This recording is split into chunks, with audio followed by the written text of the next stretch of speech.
start. A quick reminder of what we did. So Achke will be applying the ideas of potential. Okay, so we'll see how to apply potential into questions that they ask in your exam. This is actually a topic that is troubling, okay, for students. A part. So I'll show you some shortcuts. Hopefully, those will help you out. So let's start with the basic. So the basic idea is that we introduce a quantity called the gravitational potential, which is represented by phi. Phi is the symbol, and this represents amount of energy per unit mass. So what does it mean? So let's say you're here in a gravitational field and you possess some energy out here, and that energy is what? Gravitational potential energy, right? Now, gravitational potential is how much energy each unit mass contains. So why do we need that? So the example was here. If I compare gravitational energy, right, potential energy, it is not really, conclusive in terms of how much energy is stored or how strong the field is. And the reason behind that is, এখানে যদি 4,000 joules থাকে, and then object here has 1,500 joules, right? You can't really say how strong the gravity is because we don't know what mass we're dealing with. Because, that could be a very small mass in a very strong field, or it could be a very strong field with a very small mass. Eventually, you'll find that the formula is what? mgh, and the variables are way too many. So your g could be different, your height could be different, your mass could be different. So when you have a high value, I don't know whether it's because of high mass or high g or a large height, right? So to get rid of that problem, we came with a solution. The solution was to find the amount of energy possessed per kg mass. And if you look at that value, you'll find that it's very easy to compare the two fields. Why? A mass here experiences how much? 200 joules if it's 1 kilogram. A mass here experiences how much? 100 joule if it's 1 kilogram, right? So you know right away that this is a stronger field. Why is it a stronger field? You need to give more energy for it to be taken to a height. So imagine there's a very strong attraction from the floor, and I want to raise this to a higher height. Do I need to give more energy or less energy? Obviously more. What's the formula for work done? Force into distance, right? So if the gravity is strong, don't I need to do more work, right? So if I want to raise this object on Jupiter, for example, right, I'll have to do 1,000 joules of work. Moon, I don't need that much. Why? The gravity of Moon is very weak. I can just do that and it goes up, right? So the idea is that when you want to raise an object in a gravitational field, you need to do work against the gravity, right? And that's where we came across this concept, which is, and listen to this very carefully, gravitational field or gravitational potential is based on the value of G. Why? If you look at the formula, mgh, right? When you're very close to the surface of Earth, when we are very close to the surface of Earth, we don't really need to bother about G variation because very close to the surface of the Earth, what is the value of G assumed to be all the time? Constant, right? So G is always 9.81 Newton per kilogram. And when we did our math in O levels, we just used mgh where G is 9.81, and it did pretty fine. It was, working all the time. However, now we are dealing with scenario where you go really far away, so far away that G does actually change. So the question is, how do you incorporate that into your calculation? So we have a formula here, which is G equals to Gm by d square. This is for gravitational field strength. And if you go really, really far away, if you go to infinitely far away, like here, right, you'll realize that what's the value of G here? 0. So we consider infinite to be 0 joules of energy. Do you understand why? When your object goes to infinitely far away, right, what's the strength of gravity at that point? 0. So how much potential does it contain? 0, because there's no gravity out there. And anything that's beneath that point is considered to be negative. And they ask this question for 3 marks in the exam. Why is it negative? I'll give the answer today, but what's the reason? So number one reason, we consider infinite to be what? 0. And gravitational attraction is an attractive force. The name kind of gives it away, right? Which means that this idea here, whenever a mass is moving down, does it gain GP or lose GP? Lose, right? I mean, just a bad idea because data is not really our concern. I'll keep it here. We deal with GP here, so we'll see what GP is doing. So what happens to the GP when you go downwards? So when you go downwards, you're losing GP, right? And how do we indicate loss? Negative, right? So because of that, there's a negative sign here. So what are the reasons for the negative sign? Number one, gravitational force is a what force?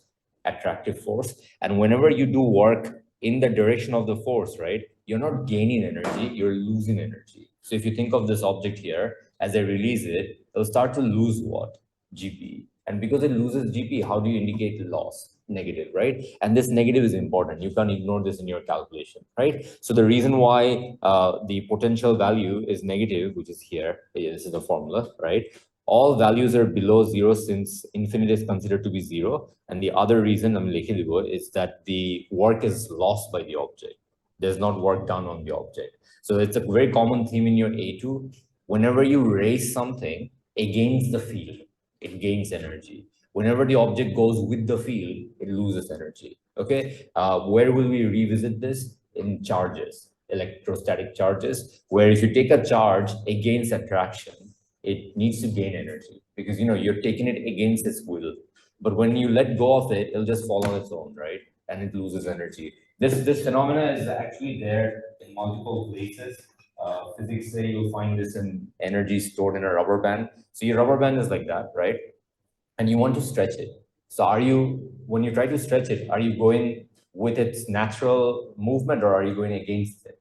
Against it, because naturally it's supposed to be like this, right? So if I want to go against any kind of movement, right, I need to provide the system what? Energy. So, I'm providing energy, so it goes out like that. But by doing so, the energy I've provided has to go somewhere based on law of conservation of energy, right? Where does it go? It's stored. It's stored in the rubber band bonds in the form of what here?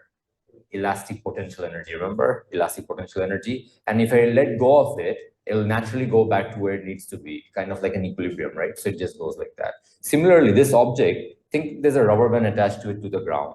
Okay, so if I pull it up like that, isn't the rubber band getting stretched?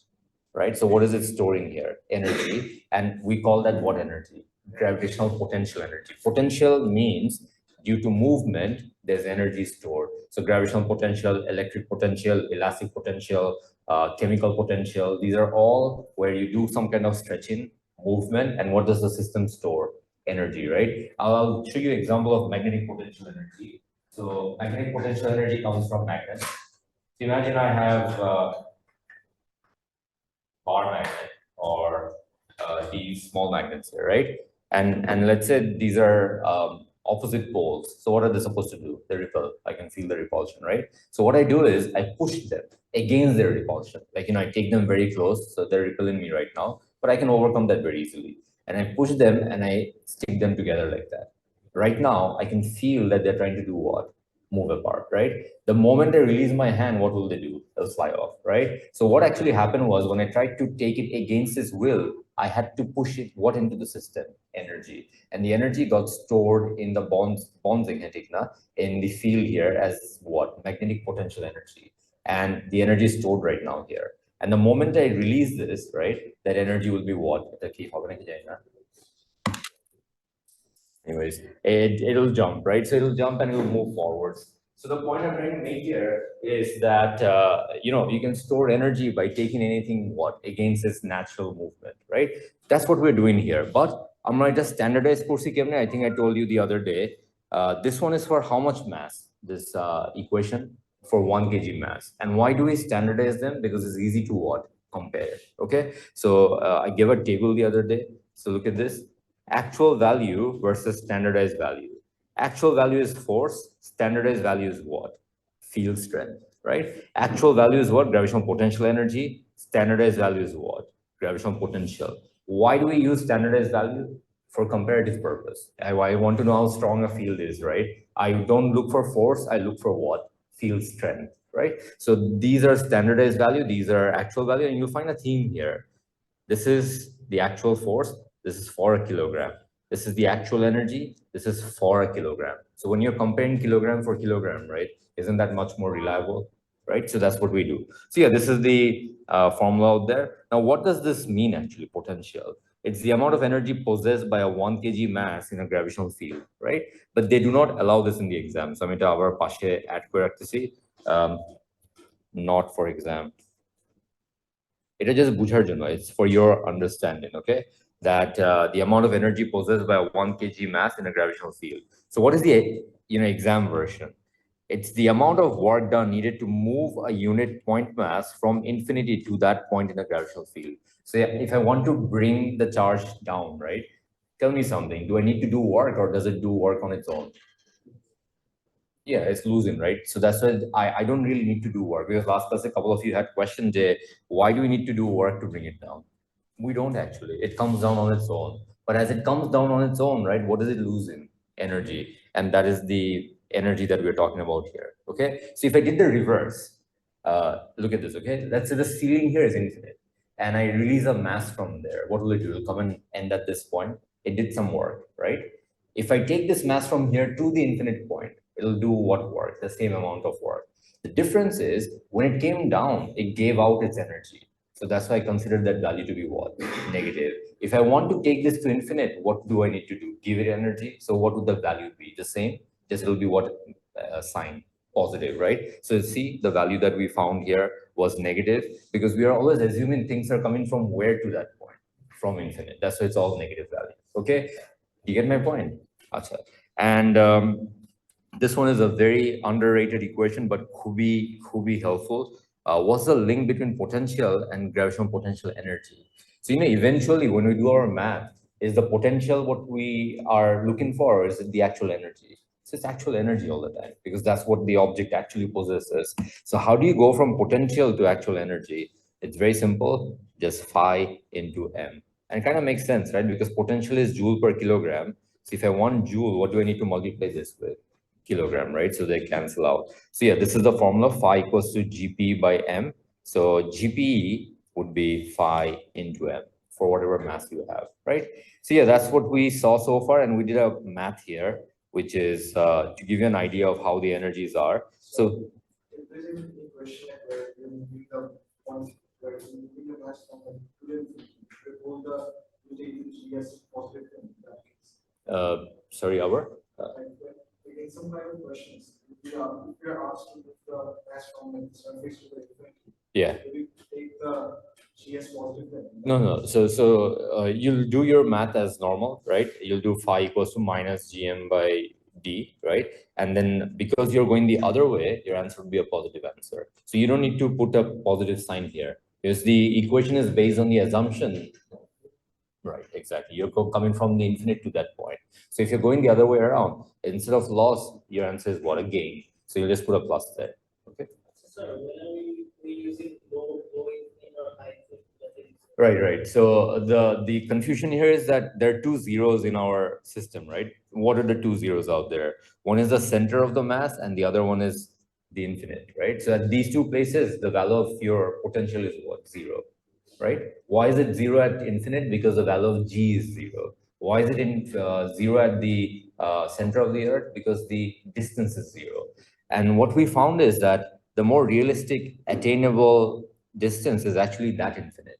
Because when you're at the surface of a planet or a mass, right, we don't have any equations for us to go inside the planet, because that doesn't work. Right? Remember, we talked about how the inside mass can be different, right? And we don't have any equation for inside of the mass. All our equations are based from where? From the mass, outside, right? Because if you remember with this question, um, this graph here, right? So we found that inside the planet, the value of G is random. Not random, as in it doesn't follow our inverse square law. It doesn't follow this equation out there. But our syllabus is based on these equations, the Newton's law of gravitation. And Newton's law of gravitation is based for what mass? A point mass. And if a mass is a point mass, what is its dimension? It doesn't exist, right? So therefore, that zero is not actually attainable. So we consider infinite to be our zero. For calculation, are we not going to use the potential equation? No, we'll use the potential equation. I'll show you right now, keyboard Boomer. Yeah, but let me just clarify what we did here. So there are 3 points here, X, Y, Z. We found the potential at these 3 different places. It was just a practice to show you how to use the equation. So you use that equation here, answer the negative algebra, and you'll find something which is not surprising, but students sometimes don't realize that the implication of it. Let me explain. So where do you think, do you have the greatest GP here? X, Y, Z. Just intuitive, forget the equation. Where do you think the object has the greatest gravitational potential energy? X, Y, Z. X. No. GP is higher the further you go, right? Because the height is increasing. So it should be at X, right? But if you do the math, you'll find X has the lowest value, right? It's 2.1 into 10 to the power 7. So can you tell me why is it still the higher GP?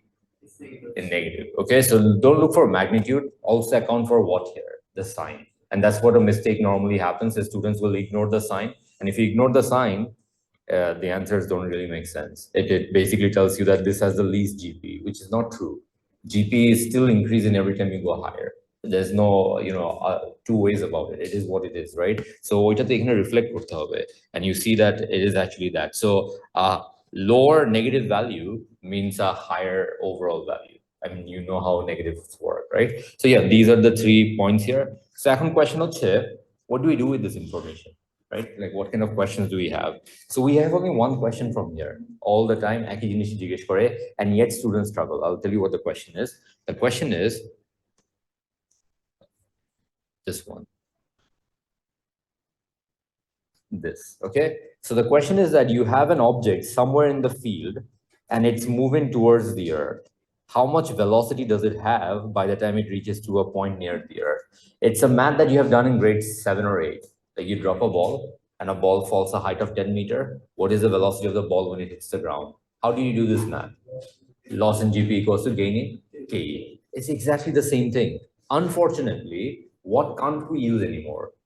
MGH, right? So MGH we use na korte pari. How do we do this math? So we're redoing that math. We're still dropping a ball from a height and we're trying to find the velocity after it hits the ground. But unfortunately, the ball is coming from where? Outer space. And because it's coming from outer space, the value of G is changing. So how do we incorporate that into our answer? That's the question we get, okay? So the typical GPK question is 1 mark. It's like a MCQ in your AS, right? This question is 5 marks. So you can understand it's going to be more complicated, right? So okay, this is the only question we get, by the way. Variations of this, you're either going up or down or sideways, something to do with an object within a gravitational field. Are you with me? Okay, so let's see how to approach these questions. For this, can you go to page 10?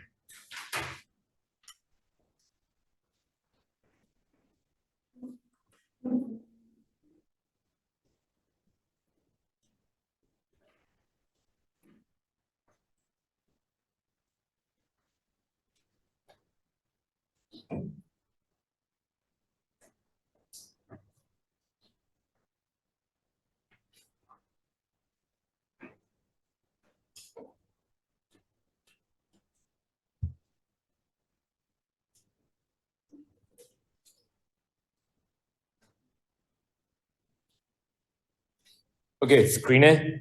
Don't write anything. Let me explain. So this is representation of potential in a graph or in a diagram. Okay, so gravitational potential,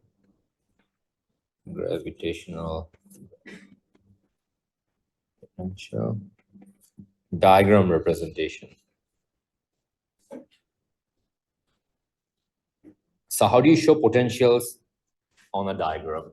So we have done something similar before. We have represented field on a diagram. And how do we represent field in a diagram? Using field lines. Remember the lines that came out from your mass, right? So that's gravitational field and field strength. But how do you put potential here? So potential, we use lines called equipotential lines. So it to দেখো because we will revisit this again in other chapters in the future. So এখনই শিখে রাখলে better. So you have a mass here, and let's say you go to a distance from the center to a particular point here, and you will have some kind of potential at that point, right? How do you find the potential at that point if the distance is d here? Minus gm divided by d. That is my potential at that point. Do you understand?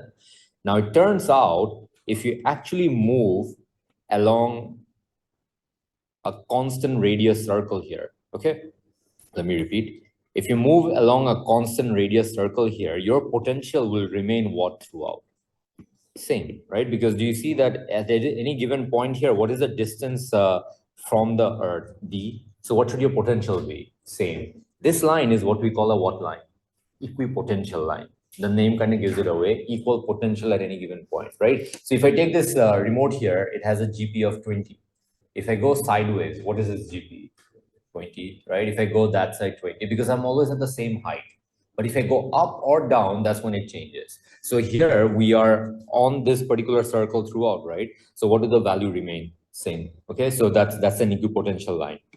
But the challenge is how to draw the next line. So if I want to draw the next line, এটা কেমনে draw করব? So will the next line be equidistant, or will the next line be closer or further? Oita is what we need to learn today. Okay. So the first thing is, when we draw equipotential lines, these gaps that you see here must be the same change in potential or energy, okay? So I'm going to ask you questions, so listen carefully, see if you can answer. These gaps here must be the same change in GP.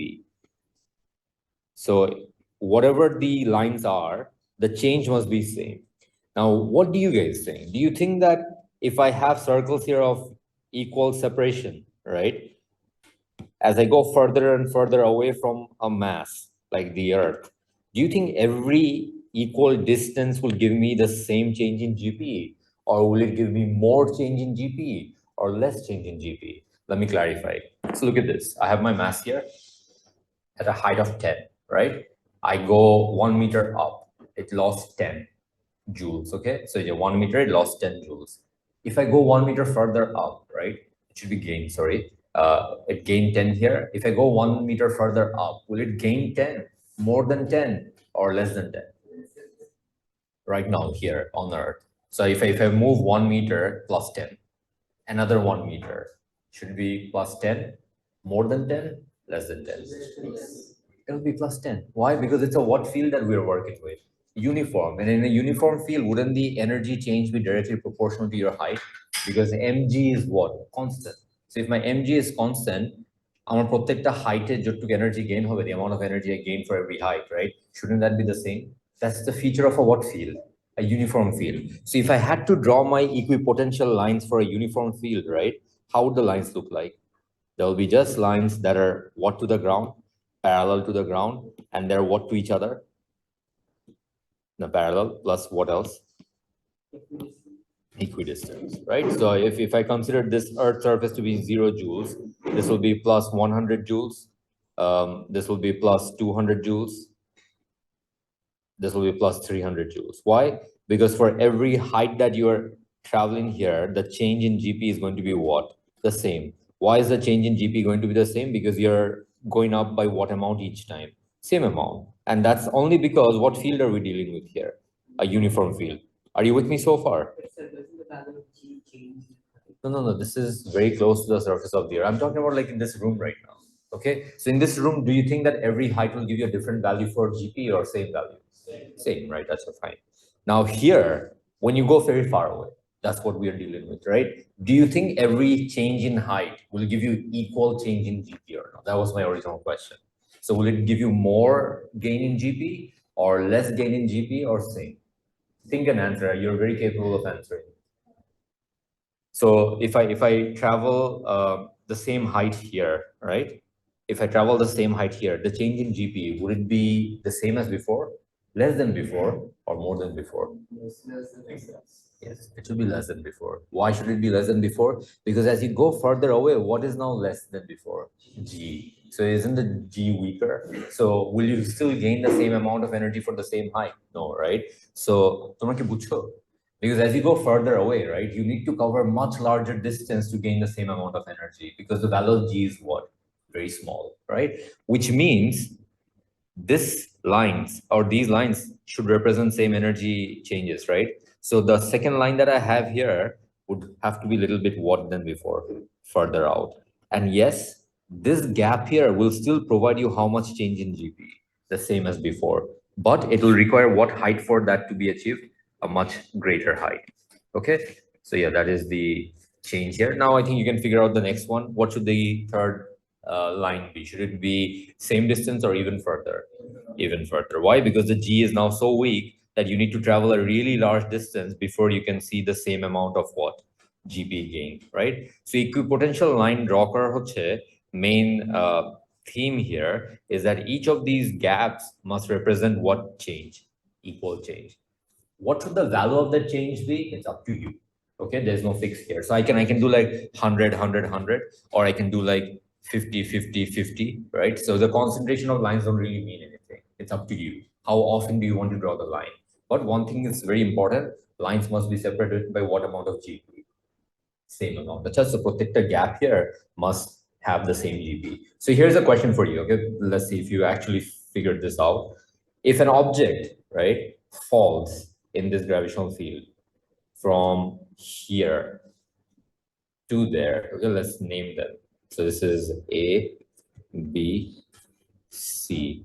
Can you tell me where would the gain in energy be more, A to B or B to C? Where would the gain in energy be more, from A to B or B to C, or should they be same? Do you understand my question? So let's say a ball falls from A to B, it gains some KE, right? The ball falls from B to C, it also gains some KE. Which ball gains more KE? It's same, because the thing I told you is that the gaps are same, right, in terms of energy value. That's what the deal was, that all these gaps are the same energy changes, right? So regardless of how separated they are, it may feel like, oh, you're falling a large distance. True, but you're falling a large distance in a what field? A weak field. That you don't gain much energy. Okay, and yes, you're falling a small distance here, but in a what field? Strong field. So overall, the values are what everywhere? Same. That's why these are called equipotential lines. Okay. Right. So I've given a note on the side. You can copy that. So it আমি to explain করি কি এখানে, when a mass is moving against gravitational field, the mass gains gravitational potential energy. So we talked about this, and loses K. So that's like how you throw a ball. So if you want to throw a ball, what do you need to provide the ball? K. And as it goes up, it loses K and gains what as a consequence? GP, right? If the mass is moving along the same height, there is no change in gravitational potential. So if it's at the same height, no change. This is why objects moving in circular motion do not need any work to be done on them or by them. I talked about this, if you remember, satellites. Do you need any kind of engines to keep satellites in space? No, right? Once you give them that height and that push, they'll stay there forever. No work done against or with, okay? If a mass falls back along with the gravitational field, it loses GP and gains K. So if it comes back, it'll gain what? K, right? And it loses GP. আচ্ছা আরেকটা হচ্ছে এই জিনিসটা বলে রাখি, the vertical distance is what matters and not the actual path taken. Let me explain. So this is something that you get in your past paper sometimes, which is how do you find the change in GP if an object goes from here, A, B, and C. So let's say there's a rocket, okay? The rocket went from here to there. This is the path that the rocket took, A to B. Would this require more energy to be achieved, or would this one require more energy? যেটা রকেটটা হচ্ছে এভাবে গেল.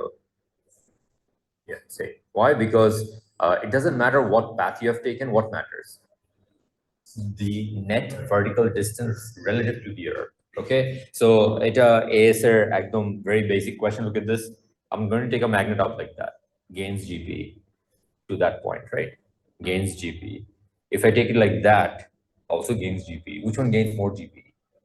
Neither. Same, because eventually the height they have raised is the same. And the formula GP equals mgh, the height is what height? Vertical height. In fact, it's called displacement, the shortest length between the 2 points, right? So even though your rocket went like this, right, এরকম curve করে গেল, the rocket still will require the same amount of energy because the height that the rocket gained is the same, like that, or like that. All three of these will give you the same answer, right? So that's what I wrote here. If the vertical distance is what matters, not the actual path taken, hence for a journey from A to C is still the same as a journey from A to B. বলো?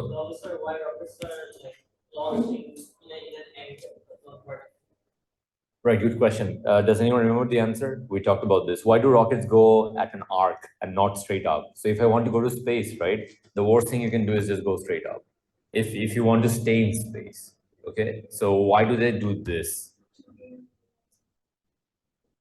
Right. So the thing is, now it depends what rocket you're talking about. Most rockets that you see take off, they're actually taking satellites to outer space, right?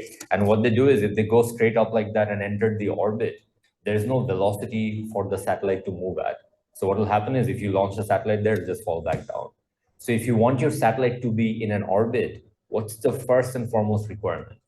It must be moving, right? Because if it stops moving, it falls. So how can you make a satellite move if there's nothing to move against in space? Because engines don't work in space. So what they do is they send a rocket into the orbit with that velocity. Now the rocket enters the orbit with that velocity, and then it launches the satellite. And the satellite is part of the rocket, right? So it will also have what velocity? Same velocity. So both of them are now going around the Earth like that. And then the rocket falls back down, and the satellite stays stuck in the orbit forever. Okay. So we send robots to like other planets. When you send robots to other planets, we send a rocket. Yes. Yes. So when rockets go to Mars, right, they go straight out. They like point straight at the sky, and then they will take the trajectory at an angle.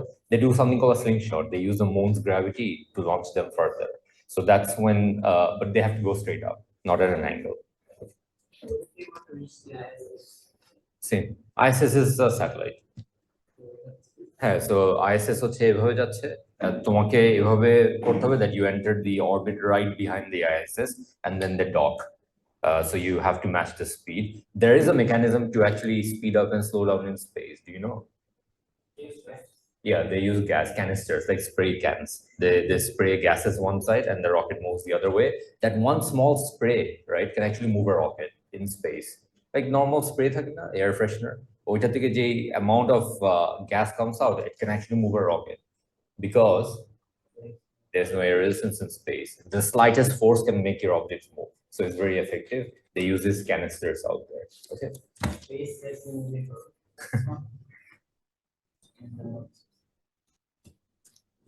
So like in space, if you lose a tool, right, you'll yourself also be lost. So it's basically it happens. Somebody has like a spanner, they're fixing something in space, and ভুল করে স্প্যানারটা হাত থেকে চলে গেল। So ভালো spanner ওদিকে চলে গেল। But which way will you start to move? The other way because of momentum conservation. So yeah, you're always in a balance between objects out there. Right, so this is it. Copy corner, and then we'll apply this to a question. Make sure you at least note this down. Equipotential lines will key.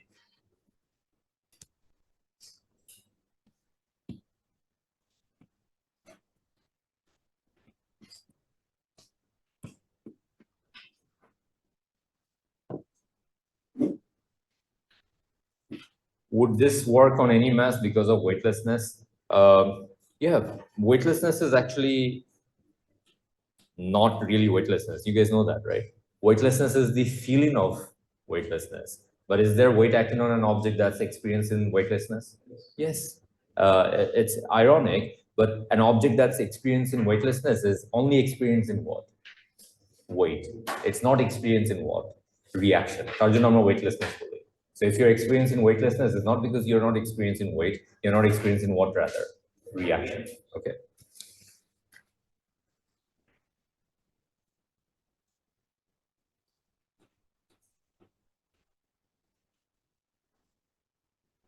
Could you do a recap of which equations, which scenarios? Like all of them or from potential? Yeah, so there are five. First one is Gmm by r square. Gmm by r square is the formula for force between two masses. Then there's Gm by r square. That's the strength of a gravitational field. That's the small g. Then there is minus Gm by r, the one that we're doing right now. That's the amount of energy it possesses. So one very easy way of remembering is the r square or r. The equations that have r square in them, they're all to do with forces. And the equations that have r in them, they're all to do with energy. And the other one is the t square, 4 pi square gm equation, the one with the time period. Is to do with gravity. No, if it's only r, it's gravitational potential energy. And if it's r square, it's about forces.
Whenever I finish a topic, right, just wrap up the whole thing.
Why is no work done when moving along in equipotential line? It's because there's no change in height.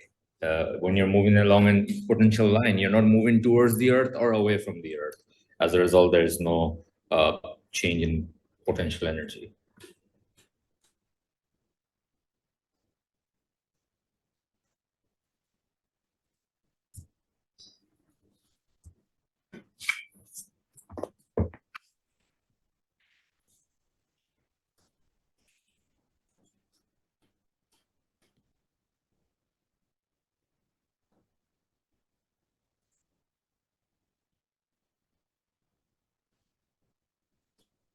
Inside the circle, if we move up, then there's a gain in GP. Yeah. So if you move up like that, you're gaining GP.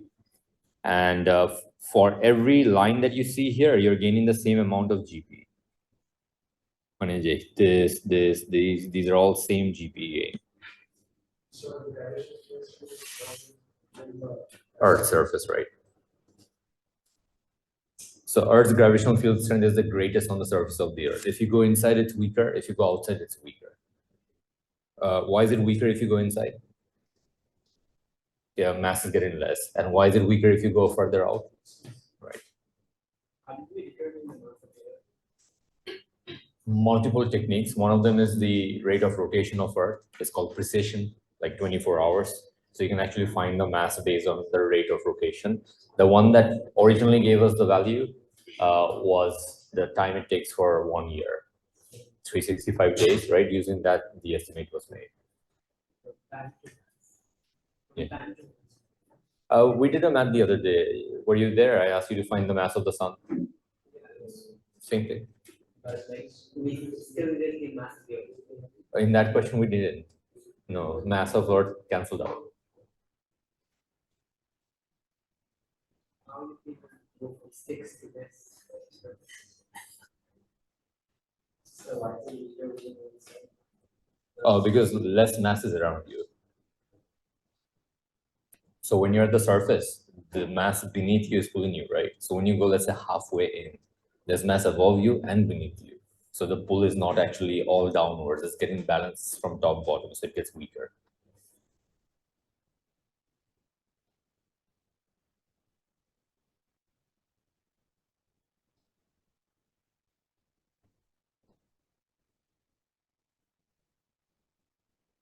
Is everyone done? Just read through it. I've added some extra points here just to clarify for future, as in, যা discuss করছি ওগুলাই লিখছি এখানে. So if you have any confusion, do let me know. The main takeaway from here is that when you move in a gravitational field away from a mass, right, you gain GP. That's number one. Number two is these equipotential lines represent lines along which the value of GP is what? Constant. And the gap between them represents the same change of GP. So if you go from here to there, the gain is the same as here to there, is the same as here to there. But because you're going further away, the field is getting weaker. So to gain that same amount of GP, what do you need to do? You need to travel much further. Okay, so imagine the Earth GP was 7. To gain 100 joules, right, don't I need to now travel further? Because previously 10 was the value, so it took it to the gain for it. If the gravity is weaker now, you have to take it much higher, right?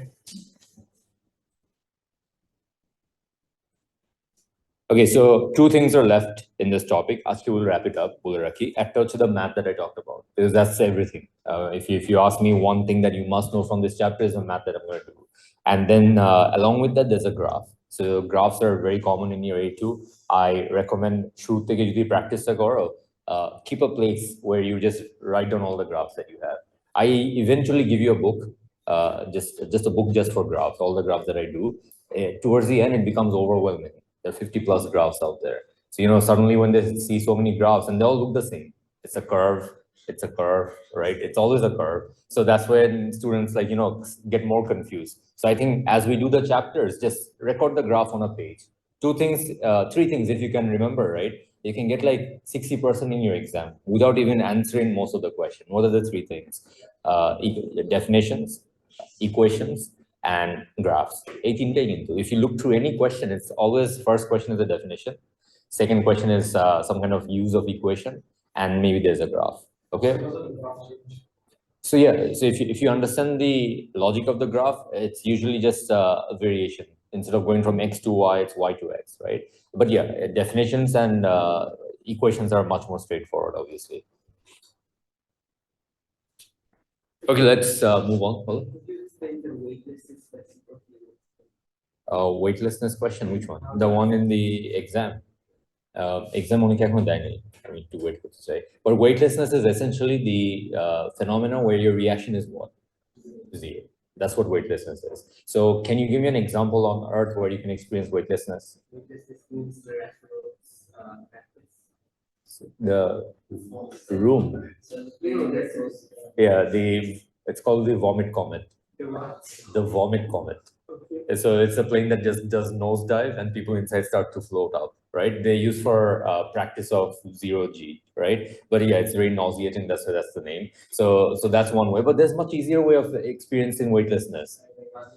Bungee jumping. That's your 3 seconds of weightlessness, right? That's what you pay for. Because skydiving is same game. Skydiving into the thrill is not in the parachute bringing you down. That's just to save you, right? Where do you get the thrill from skydiving? The free fall. The initial few seconds is where it's like, what you're paying for. After the parachute is like, bringing you down. If you just want to experience parachute, you should do paragliding. That's something different, where you just take a parachute and jump off somewhere, right? Bungee jumping. Not recommended. I got tangled with the rope, so that was the problem. But yeah, I mean, I think the 3 seconds is not memorable. It's just moment of chaos. So I forgot what actually happened. When? Oh, Nepal. And no, the Pasha, and they have a very poor safety record. I saw videos of ropes tearing just before I got into that place. So, I was like searching about reviews. I thought they were good, but there were videos of the rope tearing up. I paid for it already. No, they survived. So they have mechanisms where they have a backup rope. So it's very common that one of the original ropes tear up, or they have this harness, it comes loose. So, you're hanging halfway, something like that. Yeah, and obviously no one's going to give the review of they die.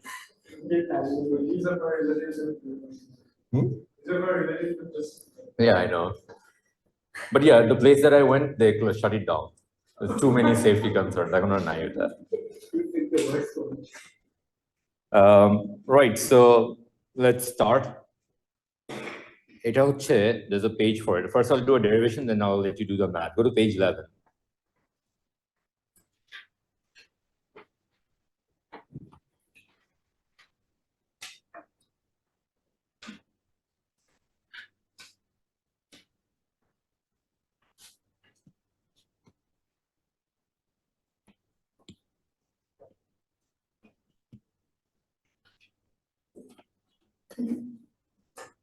Right, so what we're trying to do right now is find the change in GP for a mass as it goes from one point in a gravitational field to another. আমি এটা derivation করে then I'll give you your break, okay? So এটা আগে বুঝাই নেই. So I want to go from point X to point Y. So this is X. And I need to get to point Y. So I need to find out the change in GP as we go from X to Y, right? So কেমনে করতে হবে দেখি.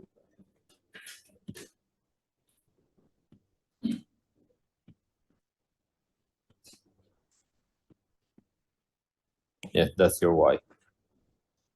The distance between the center of the Earth, we always take the distance from the center of the Earth, by the way, to the center of mass here is D1. And the other distance to X is D2. So the mass is going to go this way. Mass এদিকে যাচ্ছে. And I need to find what's the change in GP. That's what we need to find out, okay? The change in GP here. Now, if you use MGH, it doesn't work, obviously. Why? Let's just make it clear. Yeah, G changes. The value of G is not constant, okay? And assume that this is a very large change in height, okay? You're coming from a very large distance from away from Earth towards Earth, okay? It's like an asteroid crashing, something like that. So how do we find this change in GP? So the rules are like this. I'll show you step by step, okay? So step number one, find the gravitational potential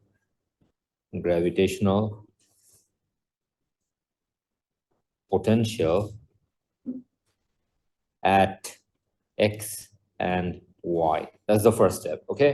So what's the gravitational potential at X going to be? What's the formula? Minus Gm by R, okay? So minus Gm divided by, what's the distance there? D2. And what's the gravitational potential of Y? Same, minus Gm divided by D1, okay? Number two হচ্ছে find the change in phi. What do you think should I do? Y minus X or X minus Y?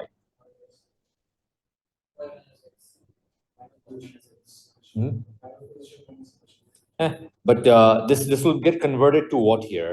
Kinetic energy, right? So one more time, how do I find the change? So let's say there's a mass that's falling, right? Here right now. And I want to find the change in GP. Would it be final minus initial or initial minus final? Higher minus lower, right? I'll repeat again. There's a remote here at this height. I drop it. I want you to find the change in GP from here to there. So what will you do? You'll find the GP there. You'll find the GP here, and you'll find the difference, right? Will it be A minus B or B minus A? Yeah, it should be the one there, right? Eventually, it's not an issue, okay?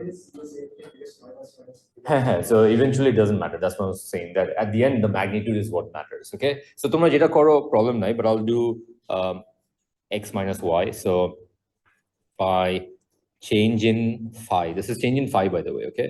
So change in phi is equal to phi of X minus phi of Y, which is going to give me minus Gm by D2 minus Gm by D2 minus bracketer মধ্যে minus Gm by D1. Are you following what I'm doing right now? I'm just finding difference, right? So that'll give me my what? Change in phi. So if I expand this, I get minus Gm by D2 minus plus Gm by D1. Now, what can I take common here? Gm, right? So Gm. So if I take that common, I get 1 by D1 minus 1 by D2. And that's what, by the way, is a calculation column so far gives me my what? Change in phi. But the question wasn't that. The question was to find the change in what here? GP. If you see here, I highlighted that. So do you remember a formula I told you for GP in terms of phi? GP, yeah, exactly. GP by mass equals to phi, right? So therefore, if I want to find my change in GP here, finally, what do I do here? So that is going to be phi, change in phi into, yes, okay. So you have your change in phi into m. Change in phi is this value here times what here? M. So eventually, this is what you always end up with. Minus, G M small m into that relationship. Okay. So exam में value को बॉशे, you get your answer. Now, can you directly use this equation? Unfortunately, no. Okay, so I've seen like whenever they give you a question, you have to show the intermediate steps out there. Okay, but you know, this is just a symbolic way of doing the math. So when the actual math করতে হবে, you have to use values and find it. So what's the first thing that you do here? Sequence of event. You first find the potential at two different places. Then what do you find? The change in phi. And the third step is what do you find? The gravitational potential energy. This is it. This is always the question, okay? I know you might be thinking, যে বারবার একই জিনিসই জিজ্ঞেস করবে। Always. They keep asking the exact same thing with different context. So sometimes it's a asteroid falling towards the Earth. Sometimes it's a rocket that's trying to go to a new orbit. Sometimes there's an object that's falling down and then going up, gaining speed, losing speed. It's all about this equation eventually. Okay. Of course, they won't give you the same question every time, but the basic working fundamentals is always the same. Okay. So yeah, this is gravitational potential energy. আচ্ছা তোমাদের class শেখার জন্য যেতে হতো what class?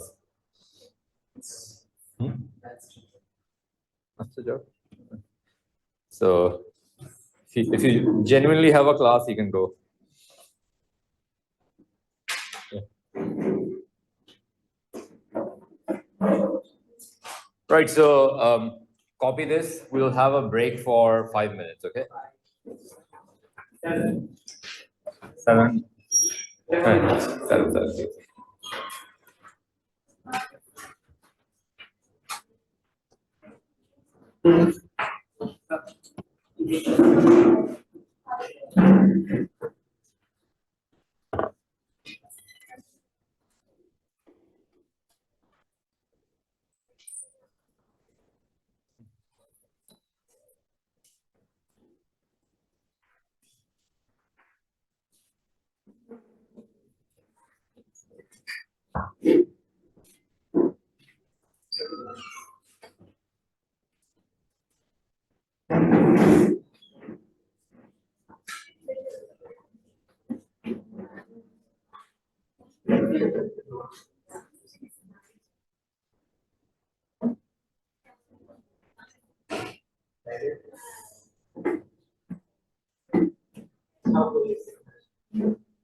I know the actual story.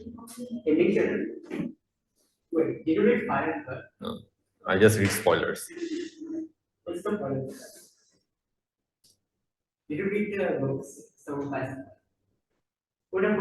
No, I just read the summary, like the important parts. I can't wait for the show. It takes too long. It won't come out anymore.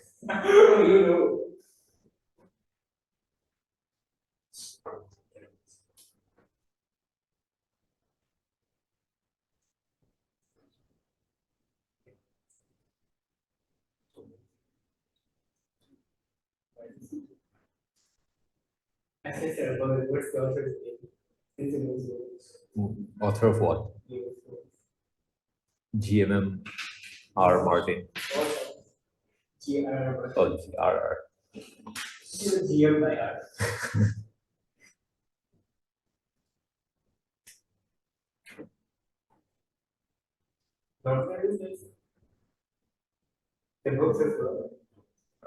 Yeah, long time back. I was like in O levels, I think, when it actually came out. So I saw the movies when they got released, as in year after year.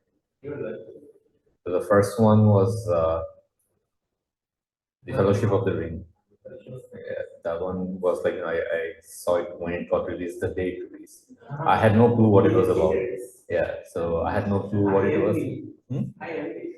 Yeah, but I was blown away because I didn't really know what the story was about, but I heard like it's doing really well, like in USA. So yeah, and then the rest.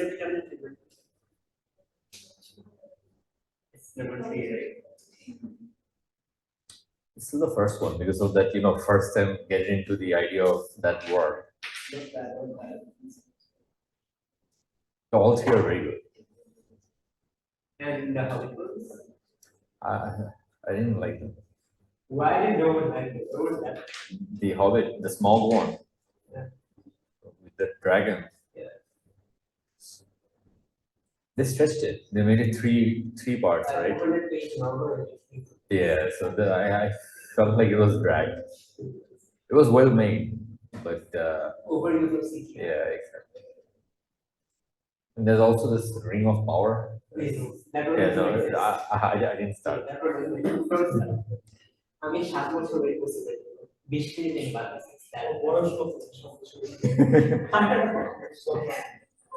Since he was 6 years old. It's actually the first time I watched the movie. Oh, it's...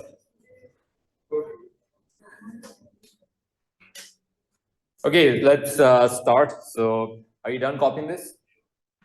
Right. So let's try a question based on this.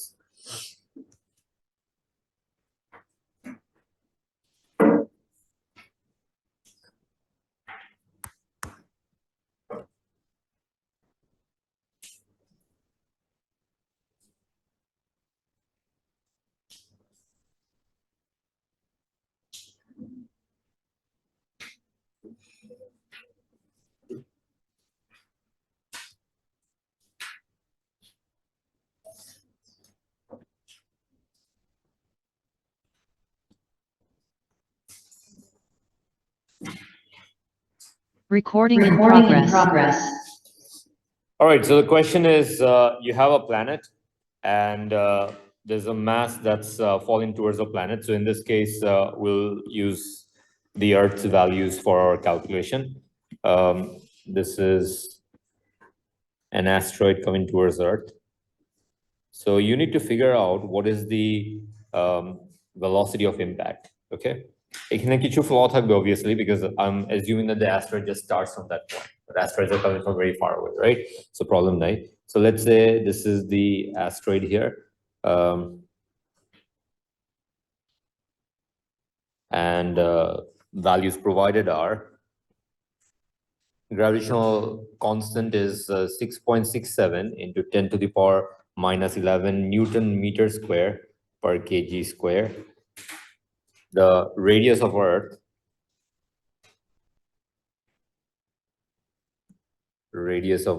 is 6,400 kilometers.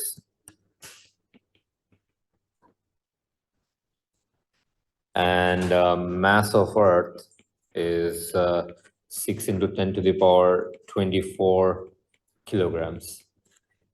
So what you need to do is find how much is the speed of impact.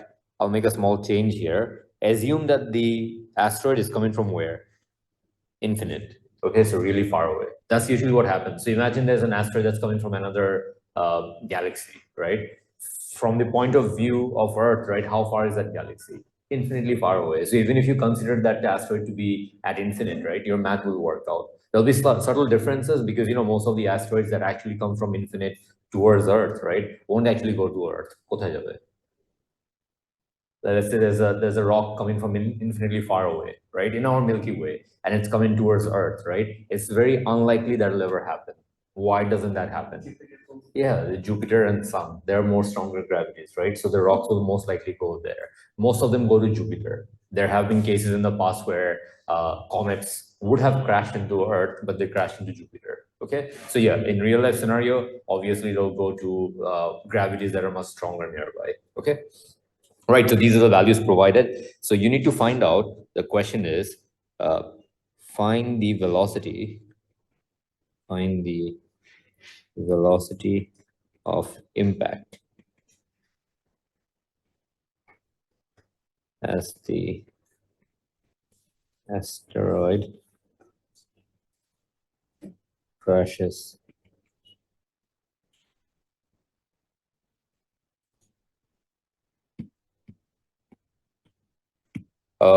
mass of the asteroid is needed, right? So mass of asteroid here is 1 into 10 to the power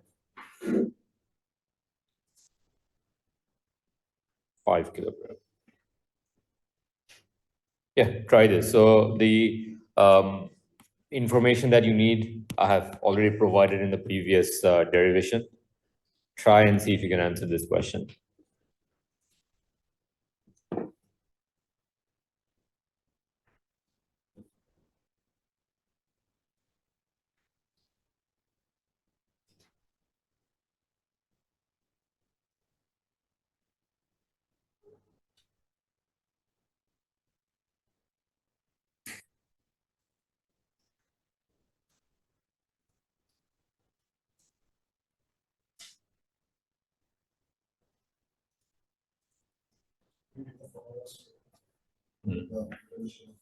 Yeah, so potential is minus G M by D, and GP is equal to pi M.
2.5 into 10 to the power of 6 meters. 2.5 into 10 to the power 6. Yeah, possible.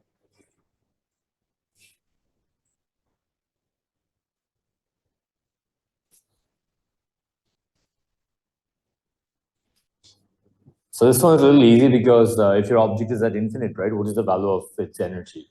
0. So you just need to find the energy at the surface and then find the difference in the two values. And that is going to be equal to half mv squared.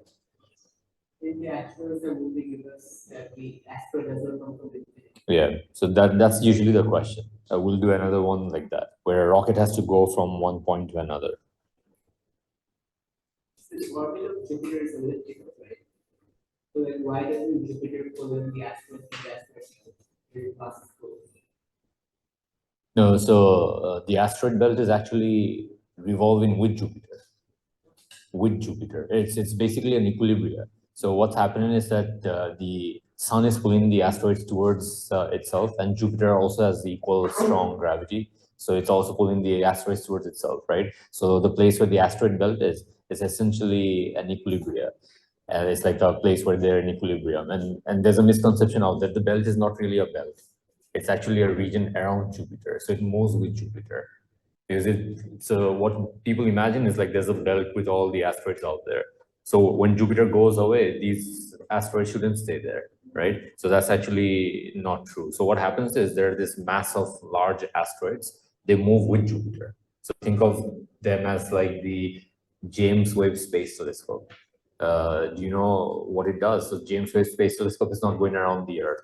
It's not going around. It's going around the sun, right? Because we have found a spot where the gravitational field strength between Earth and Sun is towards the Sun. So it's basically doing circular motion there. The asteroid belt is similar. So it's not like, because of elliptical orbit. No, think of it as a moon of Jupiter. Like it's very similar, but it doesn't go around Jupiter. It's in a region between the Sun and the Jupiter. So it's in equilibrium from both sides. Yeah, you could say that. What do you get? The answer?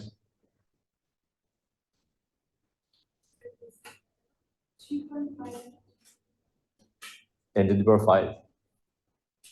Archeo? Okay, let's solve this. But I don't see reason for you not to be able to answer this because it's pretty straightforward. Look at this, what to do here. So you first have to find the value of phi here, phi at infinite. Then you need to find the value of phi here, which is at the surface of the Earth. And then find the change in phi here. So you need to find the difference in phi.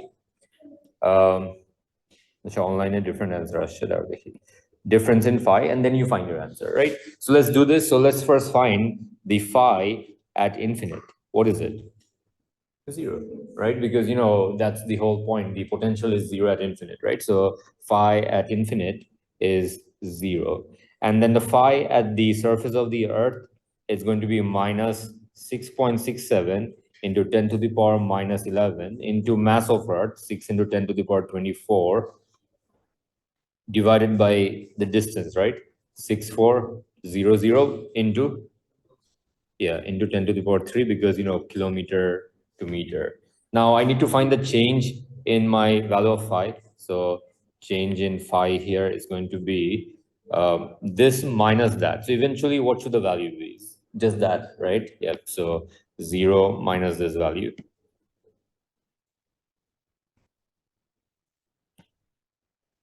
So that is the net change, right? And what you do is this change in phi that you see here is going to be, how much is this value? 6.25 into 10 to the power 12, right?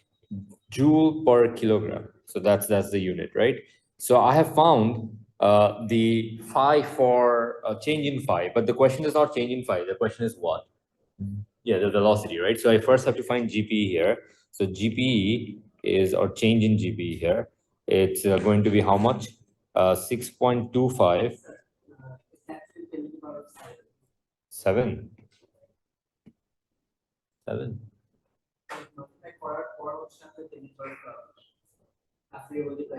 Oh, it's okay.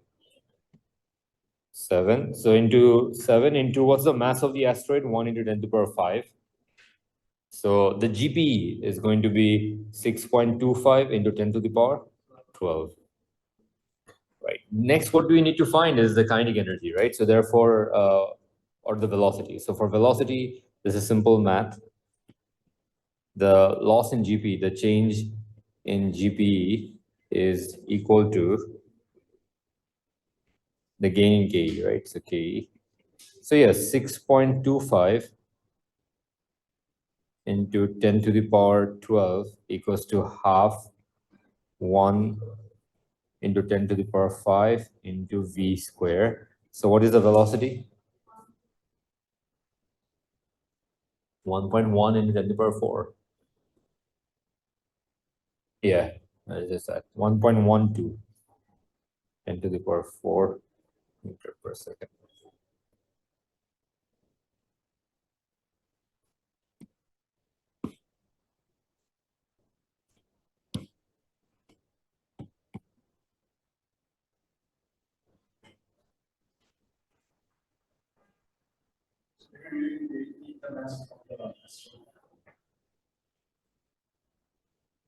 So it tells you that regardless of whatever mass is falling towards the Earth, right, they will have the same velocity.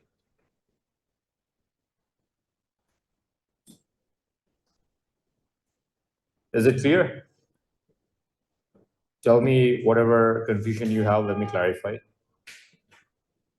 This is generally the type of questions you get, okay?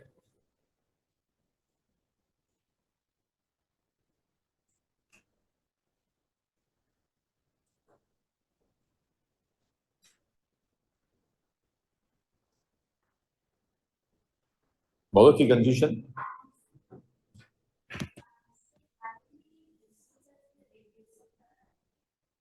We did, right?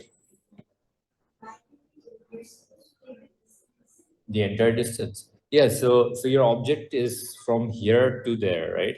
And we always take the center of Earth as reference. So the object started from here and came there. So first I found the phi here, and then I found the phi there, and then I found the difference. Now the thing is, if I take this whole distance, it's infinitely far away, right? If your object is infinitely far away, that value is 0. So remember the formula I derived earlier, d1 and d2? One of the values of d here is infinite. What's 1 by infinite? 0. So that's why it's just that. Okay, and the other distance is from the center to the surface, which is the radius of the Earth.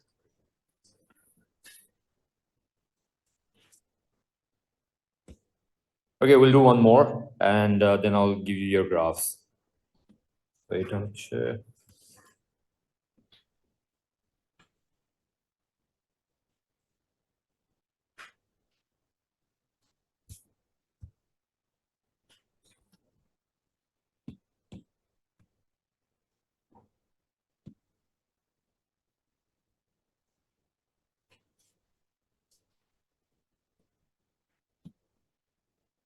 Right, a satellite is to be moved from point 1 to 2. 1 is 75,000 kilometers from the center of the Earth, and 2 is 120,000 kilometers from the center of the Earth. Find the K needed to move it upwards. So how much energy do you need to move the satellite upwards, as in like gain in energy? Okay, so if you want diagram is something like this. You have your Earth here, and the satellite needs to go from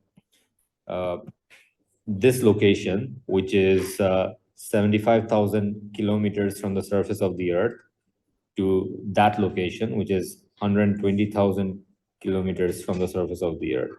So if it's a rocket here, how much energy K does a rocket need to complete this journey? Okay, so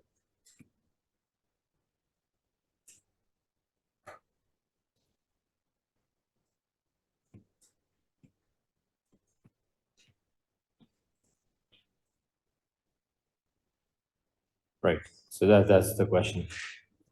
A satellite is to be moved from 1 to 2. How much K do you need to provide it so that it can make this transition?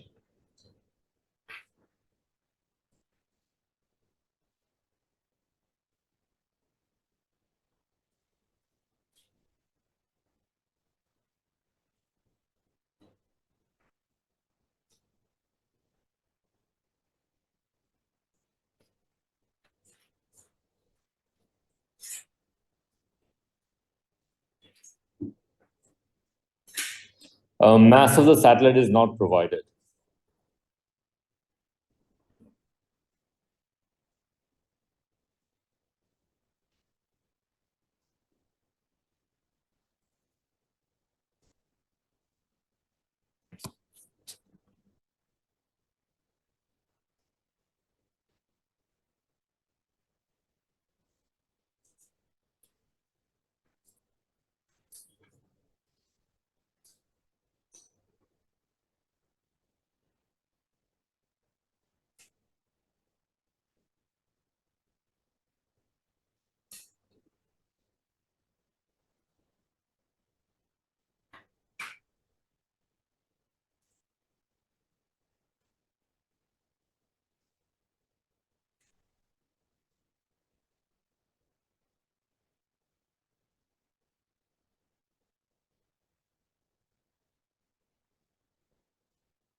Mhm. 28. Check what this is.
All right, let's start. Ashik, what is the answer? Do you have an answer? Would it have advantages Will it have? and if we don't know it? No.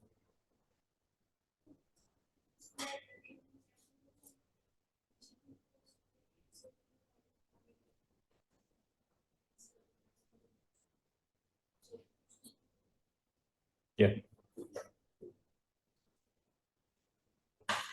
But wait, actually, I'm logged in.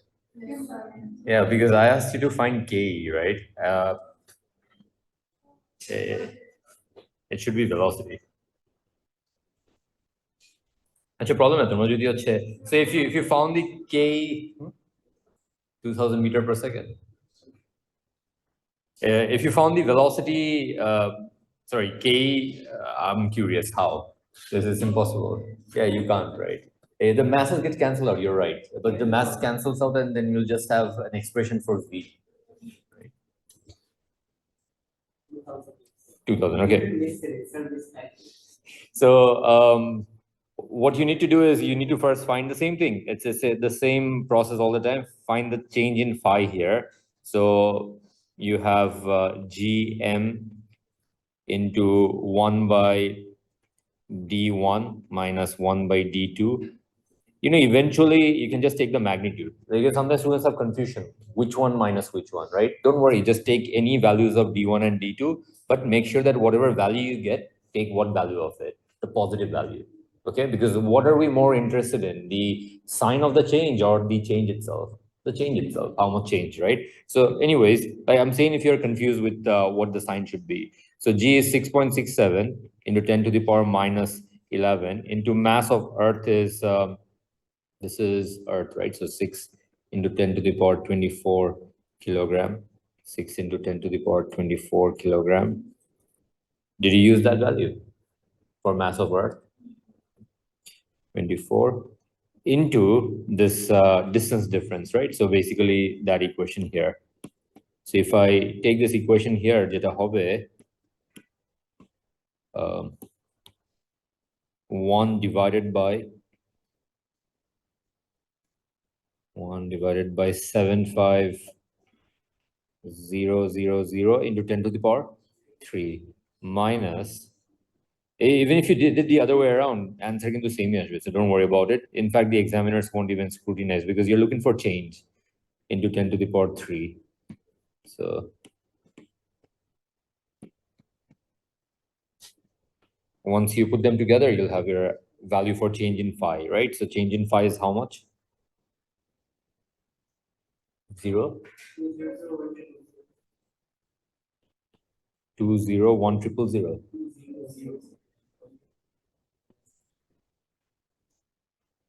This, okay, joule per kg. But this is the energy for 1 kilogram. My satellite has some mass, right? So I don't know what that mass is. So for change in GP, like I want to find what the change in GP is, right? So change in GP here is going to be this value into what? Mass of satellite, right? And to find the velocity, we will do the same thing as before. What do you do here? Yeah, so change in GP equals to K, and this is 200,100 into M equals to half mv square, and the mass cancels out here. Okay, the mass of the satellite. So once you do this, you'll have your velocity. Is it 2000? Yes.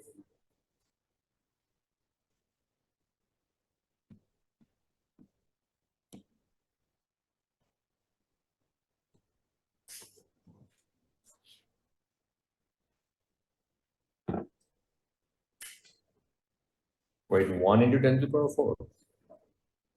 Oh, this is right.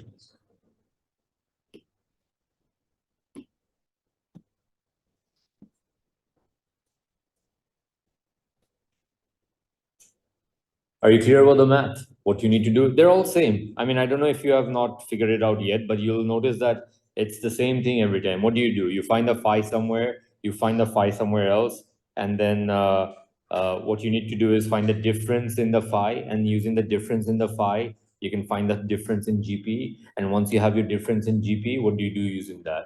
Find whatever you need, either K gain, K loss, velocity, right? So it's the same drill all the time, okay? Right, so using this, we will do something right now. এটা হচ্ছে appropriate for page, the one with the graph. So we'll come to the graph, but before that, I'll show you something else. This is called escape velocity. Very interesting topic, very small topic. So escape velocity. 12, the page that has the graph. Because the graph for this topic is just one graph, which is already given there. So I'll discuss that, but escape velocity target already. Right, so what is escape velocity? Listen here, let me first clarify what it is, and then we'll try to do the math to find that velocity, okay? So escape velocity is the velocity at which you throw something, right, up in the air, that it never comes back anymore. It escapes, okay? Escapes the Earth's gravity. So what should the velocity be at which I throw this remote, right? So that it goes up and never comes back. That's the question that we're trying to answer. But there's a catch here, though. The answer that we're trying to find is based on how much velocity should I provide it at once so that it makes all the way out and never comes back. Not like a rocket. So a rocket is a little different. What does a rocket do? There's like a thruster here and it gives force slowly, slowly, slowly, and it pushes it all the way to the top, right? We're not going to push it to the top. I will provide it energy initially, and that initial energy will take it where? Into space and out, right? So it's like throwing a ball. So how fast do you need to throw a ball up in the air so it never comes back? That's what the escape velocity is, okay? So escape velocity is the velocity at which an object will leave the gravitational field of a planet or mass and never return. So how can we do that? So first of all, can you tell me, if anyone wants to escape the Earth's gravitational field and force, right? Where do you need to go? Yeah, at infinite point, right? So if you can reach infinite, and then, if you have momentum, it will take you beyond it, right? So if I can somehow reach the infinite location, I can be out of the gravitational clutch of the Earth, right? So we need to do math to figure out how to get there. So how do we get there? Let's see. So this is the place we want to be, which is infinitely far away. Here. Okay, so that's distance of infinite. And we want to go from where? The center of the Earth. So center of the Earth, no, sorry, surface of the Earth. So from the surface of the Earth, at what speed do you need to throw something so that it can make all its way out till the point of infinite there? That's what we need to do. So what should the math be? It should be exactly what we did earlier. But our rocket went from where to where? In the previous question, 75,000 to 120,000. For my scenario, where should it go from? The surface of the Earth to infinite, right? So what should the change value be here? So let's see. So first of all, the thing that you need to acknowledge, the first thing that you need to acknowledge is to escape the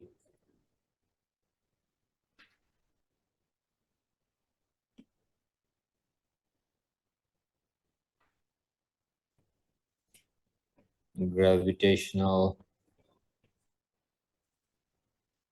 attraction of a mass, the mass must make its way to where? To a distance equal to infinite. Do you agree? So that's what we need to do here. Now, how can we do so? So we need to find out the change in energy needed here. So the idea is that the change in GP that the mass has must be equal to the what we provide, K, right? So you can know what is happening to GP as it goes up. Is it lost or gained? Gained.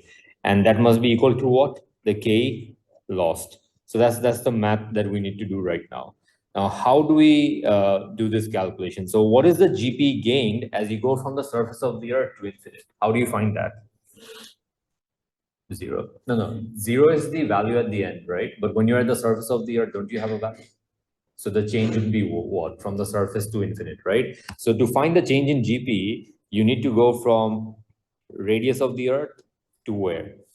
Infinite. So how do we find that change? So to find that change, what you do is what we did earlier, GM. So is my change in what? Phi.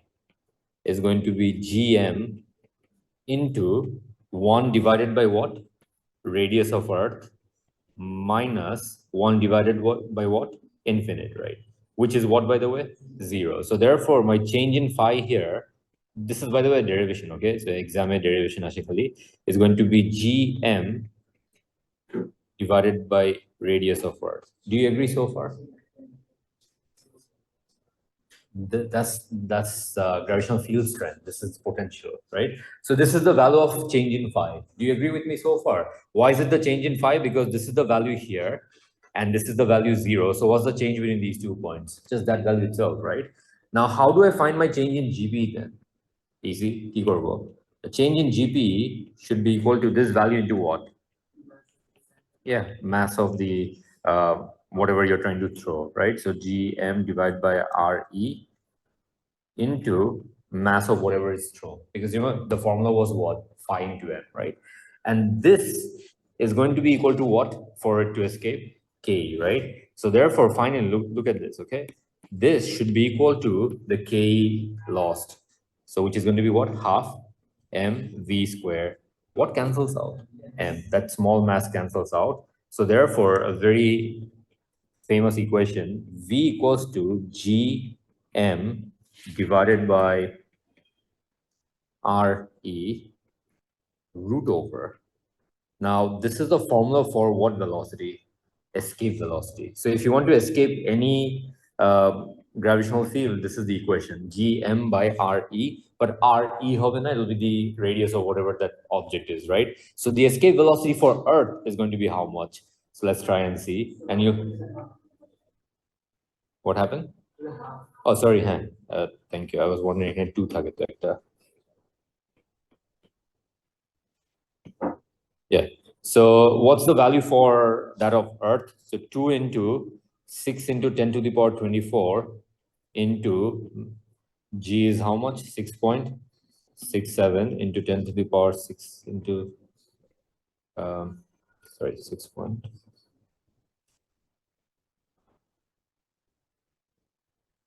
Divided by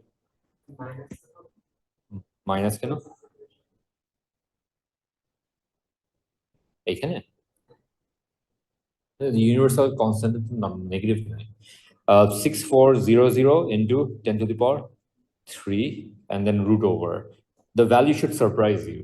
Okay, so দেখো তো কি আসে? No.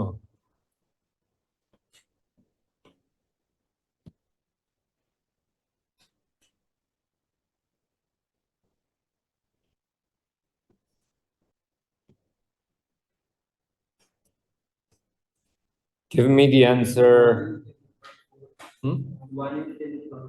Is it 1.12?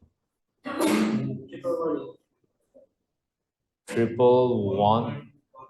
Yeah. So 1.12 into 10 to the power 4 meter per second, or the famous value is 11.2 kilometer per second.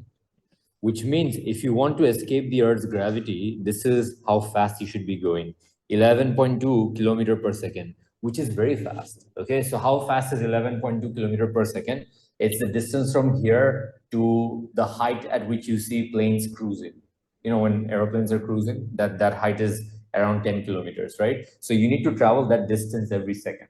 And if you do so, if you throw an object at this velocity, right, what will the object do?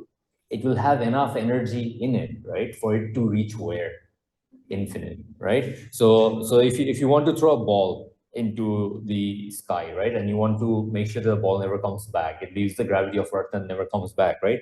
This is the speed at which you should throw. And this was originally how we thought space travel would be. So when we first thought how to send rockets out into space, right, people calculated this value. If I want my rocket to go into space, I need to launch the rocket at that speed. Rockets travel at only 10% of this speed.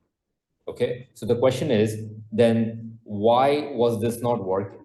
I mean, people tried it, it didn't work. What was the reason behind it? So if I throw this remote right now at 11.2 kilometer per second, right, it won't actually make it all the way out into space.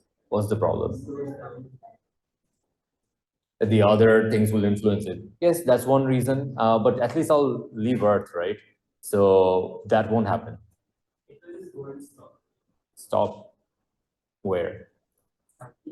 No, because if you're traveling at a speed and you're at infinite, right, then you'll just continue beyond that at with your inertia and momentum. You can't stop. To stop, there must be deceleration, right? So I'll repeat my question. My question is, if I threw this remote right now at 11.2 kilometer per second, right, it won't actually make it to infinite. Why is that so?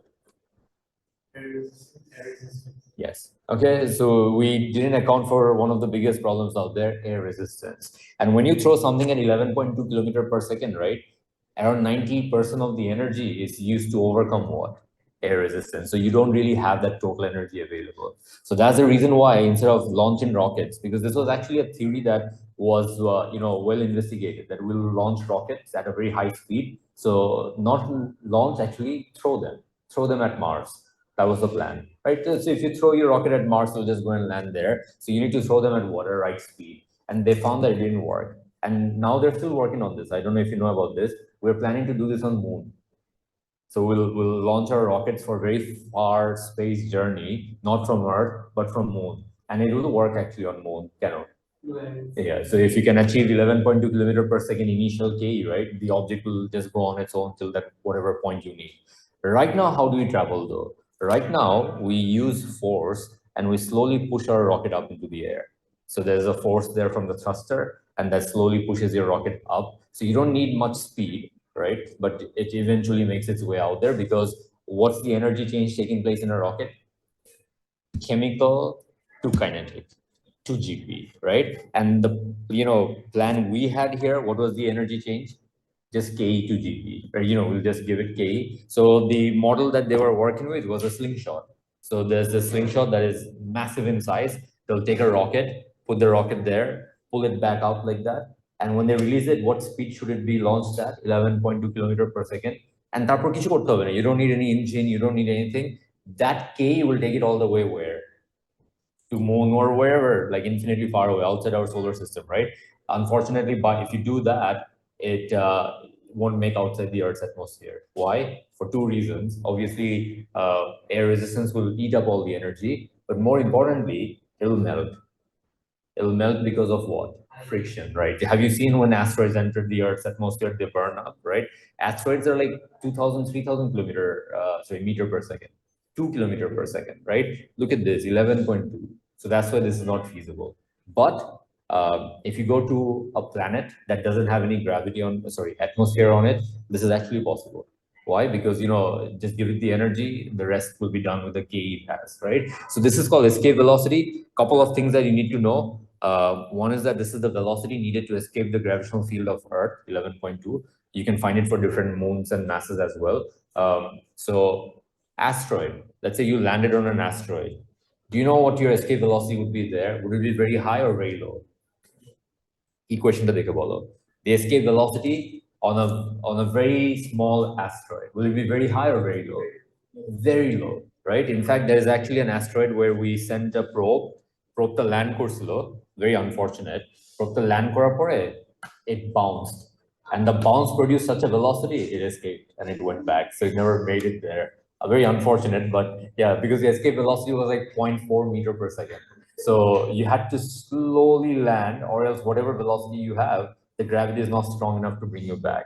And the other thing that you need to know is that this escape velocity is independent of your mass. So if you look at this equation here, do you see that the mass got canceled out here? So what does that mean? To escape the Earth's gravity, if you're a rocket or a ball, what speed does both of them need? 11.2 kilometer per second. Okay, it's not based on the size, it's based on the location in the gravitational field. All right. So yeah, this is it. I will upload everything today. Note on this is provided here, so just go through it. Next class, we will do graphs and review questions.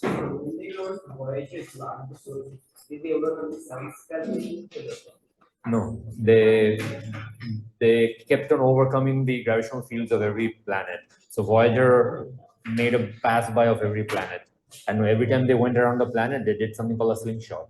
They use the gravity of that planet to push it to the next step. So it's not the gravity of the sun; it's the gravity of planets it used.